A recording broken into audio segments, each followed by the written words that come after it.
Assalamualaikum warahmatullahi wabarakatuh. Kembali lagi kawan di Legenda Catur Dunia. Setelah kemarin libur, kebetulan juga kemarin hari jeda dari Feeder World Cup.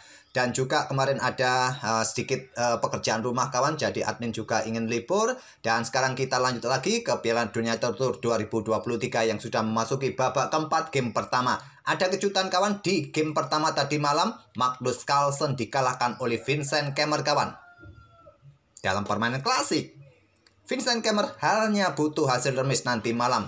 Kalau nanti malam remis kawan, Magnus Carlsen tersungkur di babak keempat. Jadi Magnus Carlsen nanti tidak ada pilihan lain. Dia harus menang untuk melanjutkan tie breaks.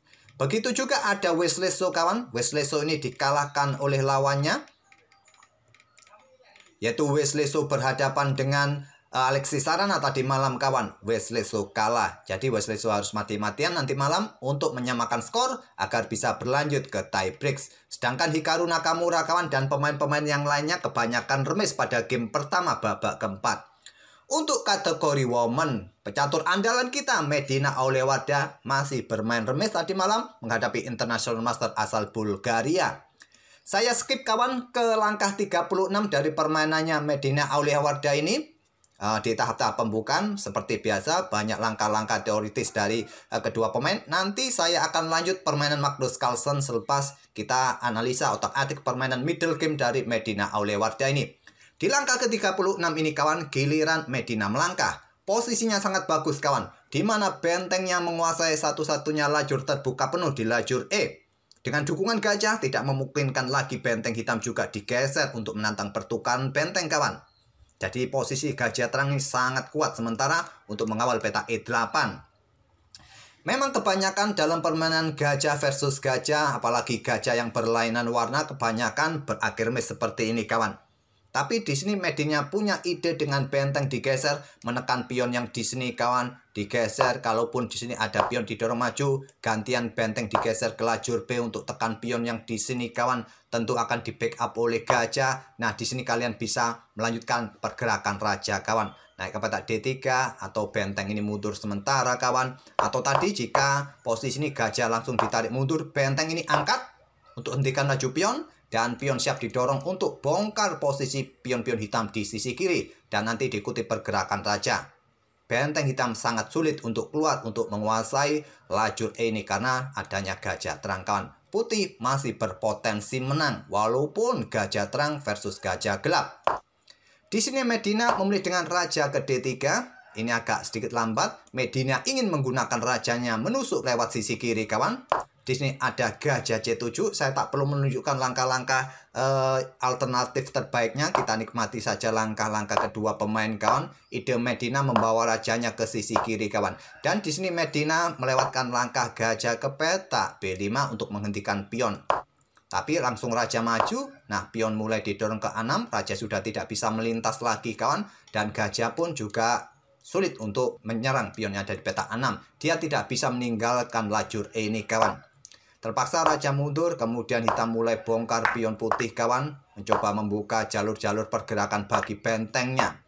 Dan beberapa langkah berikutnya kita akan temui permainan yang kembali seimbang posisinya kawan. Dan sekarang kita temui permainan gajah terang versus gajah gelap. Walaupun di sini Medina terlihat unggul 2 pion kawan. Tapi hitam sudah menjaga posisi para pion dan posisi gajahnya. Tidak memberikan kesempatan bagi putih melakukan pergerakan. Permainan berakhir miss di langkah ke-60 kawan. Sekarang kita lompat ke permainan Magnus Carlsen menghadapi Vincent Kemmer babak keempat game pertama. Magnus Carlsen pegang hitam. Kemmer mengawali dengan pion D4, kuda F6, pion C4, pion E6, dan kuda C3 kawan. Apakah Nimso Indian Defense tidak melanjutkan Queen's Gambit decline? Dan Vincent Kemmer memilih variasi pertukaran dengan pion C pukul pion D5, pion E ambil balik pion D5, gajah G5 pilihan utama sebelum memainkan pion E3 agar gajah gelap tidak terkurung oleh pionnya nanti. Dan di sini kawan gajah E7 pion C6 dua pilihan. Terserah kalian gajah E7 terlebih dahulu nanti disusul dengan pion C6 atau pion C6 terlebih dahulu nanti disusul dengan gajah E7. Urut-urutannya seperti itu kawan. Kebanyakan gajah E7 terlebih dahulu untuk blokade tekanan dari gajah ini kawan. Dan biasa berlanjut dengan pion E3, baru pion C6, gajah D3, kuda BD7, Menteri C2, setelah hitam rokade, kuda F3, dan putih juga bisa melanjutkan rokade di langkah berikutnya. Mungkin setelah benteng E8, putih rokade. Kembali lagi ke langkah aslinya kawan. Di sini memilih dengan gajah B4 dan pion E3. Kalaupun ada menteri keluar ke peta A4 skak, masih ada kuda kawan. Ini pilihan nomor 4 di posisi seperti ini. Tapi di sini Kemmer memilih dengan pion E3 agar gajahnya bisa langsung keluar. Pion H6, gajah mundur ke F4, ada gajah F5, ditantang dengan gajah D3, Magnus Carlsen langsung bertukar gajah terang diambil balik oleh menteri. Baru sekarang pion C6 untuk perkuat posisi pionnya kawan. Di sini kuda ke E2 dan kuda ke H5 serang gajah. Gajah bergerak ke E5, ada kuda D7 serang gajah kawan, dibiarkan oleh Kemmer memilih dengan pion H3 terlebih dahulu. Kuda kembali ke F6. Kenapa tidak disikat kawan? Kalau disikat oleh hitam gajah tadi, putih mempunyai pion yang mengganggu dan kuda ini terancam untuk terjebak. Jadi kemungkinan pion G6 untuk berikan ruang bagi kuda manuver jika ada serangan pion G4, juga kontrol peta F5 dari ancaman manuver menteri kawan. Tapi adanya pion ini cukup mengganggu. Oleh karena itu Magnus Carlsen tarik mundur kudanya ke F6 terlebih dahulu. Dan sekarang gajah mundur ke peta H2 untuk menghindari ancaman kuda tadi kawan. Di sini rokade oleh Carlsen, pion A3 terlebih dahulu usir gajah. Dan selanjutnya gajah ditarik mundur ke peta A5. Tetap menyimpan gajahnya kawan agar permainan tetap seimbang dengan komposisi perwira dengan kualitas yang sama. Rokade oleh Kemmer, ada benteng E8. Benteng AC1 juga mengeluarkan benteng di lajur semi terbuka lajur C. Di sini menteri keluar ke peta E7 untuk memberikan ruang-ruang kawan bagi pergerakan benteng, bagi pergerakan gajah untuk menghindari ancaman dari pion B4. Kalau mundur cukup ke peta B6, ini akan menghalangi pergerakan pion di lajur B kawan. Pion B4. Gajah mundur ke D8. Mundur ke peta D8 terlihat sangat pasif posisi gajah berada di area belakang ini kawan.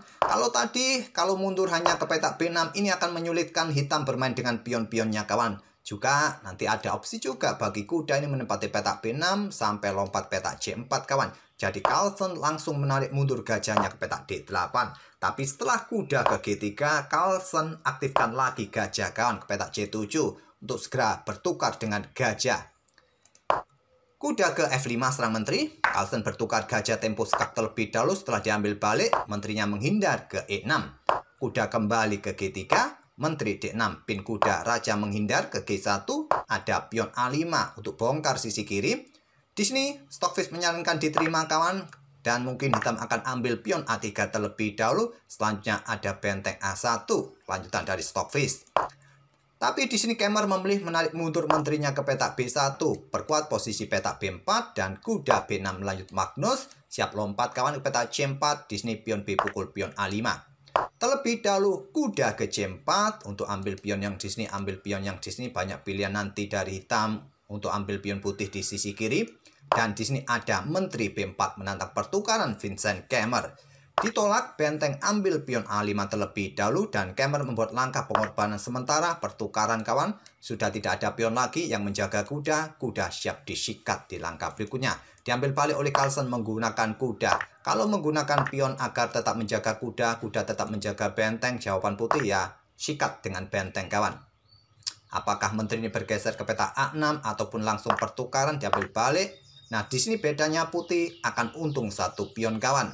Mungkin pion ini didorong untuk mendapatkan proteksi dari benteng. Kemungkinan kuda ini akan ke peta F5, manuver-manuver kawan. Ataupun benteng ini digeser untuk menekan pion yang di sini putih akan untung satu pion dengan variasi jika pion ambil balik kuda. Oleh karena itu Carlsen ambil balik menggunakan kuda. Menteri ambil kuda C4 dan selanjutnya benteng ambil pion A3. Komposisi pion tetap setara kawan. Kemudian ada menteri C5 menantang pertukaran, diterima Carlsen, diambil balik oleh benteng. Kemudian benteng E ditumpuk di lajur A. Kuda F5 sekarang untuk coba manuver-manuver kawan. Mungkin untuk menekan pion yang ada di peta B7 nanti. Pion H5 untuk mendapatkan ruang, ditantang dengan pion G4, baku hantam. Ada benteng A2, kemudian benteng B1, tekan pion. Dihadang dengan benteng A1, terjadi pertukaran tempo skak, raja naik ke G2. Raja hitam bergeser ke F8 dan di sini pion G5 untuk mendapatkan ruang sesegera mungkin menghentikan laju pion-pion hitam. Dan kita tak terasa di langkah ke-36 kontrol waktu dari Magnus Carlsen masih banyak kawan. masih tersisa 50 menit, sedangkan Kemmer berada di 6 menitan. Di posisi ini Magnus Carlsen menghabiskan waktu sekitar 2 menit lebih kawan melangkah kuda C7. Ternyata langkah blunder, langkah kesalahan kawan. Yang terkuat tadi kuda ke E7 dengan ide menantang pertukaran ataupun melindungi pion ini kawan. Kalau terjadi pertukaran, permainan dirasa akan berakhir remis kawan. Kalau kuda ini menolak menyerang pion ini, nah pion ini bisa didorong. Sedangkan kuda hitam tetap melindungi pionnya dari ancaman benteng. Di sini Carlsen tadi melangkah kuda C7 dan ada kuda D6 menyerang pion. Dilepas Carlsen memilih dengan pion G6 kontrol peta F5 ini. Kenapa tidak dilindungi saja? Mungkin dengan benteng B1. Masalahnya ada benteng F5. Inilah yang mungkin terlewatkan oleh Magnus Carlsen. Jelas pion ini jatuh kawan. Oleh karena itu tadi kuda ke peta E7 opsi terkuat. Dan di sini pion G6 tadi dimainkan oleh Magnus Carlsen. Pion B7 jatuh oleh kuda kawan. Dan ada benteng B1 serang kuda. Di sini kuda lompat ke D8 menyerang pion. Ditantang dengan benteng B5 kawan. Vincent kan menerima tantangan pertukaran benteng. Ada satu pion bebas punya Magnus Carlsen. Tapi kuda mengejar. Lompat ke C6 menghadang pergerakan pion. Dan mungkin kuda ke peta D5 salah satu jawaban yang bagus untuk berikan dukungan kawan. Di sini mungkin bergerak dengan langkah raja mulai bergerak ke pusat ke F3. Pion didorong, nah kuda ini juga bisa menghalangi pergerakan pion lagi kawan. Tetap putih dalam posisi yang sangat bagus, juga mempunyai pion bebas nanti di lajur D.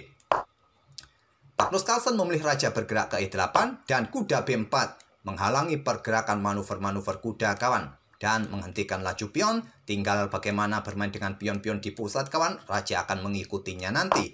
Raja hitam E7, pion F4 terlebih dahulu, raja D6, sekarang raja putih F3, kuda E6 kawan, mencegah pergerakan pion didorong maju, pion ini bisa jatuh.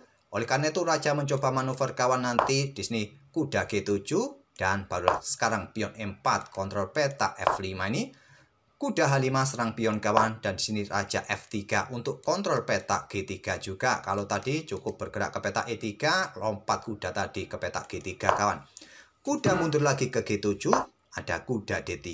Sekarang kuda ke H5 lagi. Dan raja bergeser ke E3. Kuda G3 diikuti dengan pion D5. Berikan ruang juga bagi raja kawan. Itulah kenapa tadi kuda ini disiapkan di peta D3 menjaga pion ini. Dan kontrol juga peta gelap. Tidak memberikan kesempatan raja hitam maju. Tinggal raja putih yang maju kawan. Raja mundur ke C7. Raja putih naik ke D4. Raja ke B6. Kemudian ada kuda E5. Di sini ada pion B4 mulai didorong dan pion hitam jatuh di peta F7. Pion terus didorong oleh Magnus, tenang, raja masih bisa mengejarnya kawan. Dan di sini kuda ke E5 terlebih dahulu. Kalau didorong ada ancaman skak garbuan, pion jatuh. Kuda ke E2 skak, raja mundur ke E3, kejar kuda. Dilepas oleh Carlsen memilih raja maju ke B5 untuk kontrol peta C4 dari manuver kuda kawan. Tidak diambil kuda, memilih kuda D3 untuk menghadang pergerakan pion kawan dan kuda hitam juga lari ke C3. Pion D6 mulai didorong, dikejar oleh raja, diikuti dengan pion E5. Magnus Carlsen menyerah di langkah ke-58 ini kawan. Sudah tidak mungkin lagi pion bisa promosi, raja akan mengikutinya naik nanti kawan untuk mengejar kuda ataupun juga mengejar pion kawan di sini agar pion ini jatuh. Tak perlu saya lanjutkan lagi, kalian pasti tahu caranya untuk bisa mempromosikan salah satu pion ini kawan. Ataupun nanti dorong pion ini, dihantam pion yang di sini lolos kawan, itulah idenya nanti. Oke, itulah kawan, kekalahan Magnus Carlsen di event ini di babak keempat oleh Vincent Kemmer. Magnus Carlsen nanti harus mati-matian bisa menang kawan di game kedua. Kalau remis, Vincent Kemmer yang melaju ke babak berikutnya, Magnus Carlsen akan tersungkur di babak 4 ini. Oke, semoga permainan kedua pemain tadi bisa menghibur kalian dan jadi bahan referensi dalam permainan Queen's Gambit di Clan variasi pertukaran. Kita akan bertemu di video-video berikutnya kawan. Terima kasih. Wassalamualaikum warahmatullahi wabarakatuh.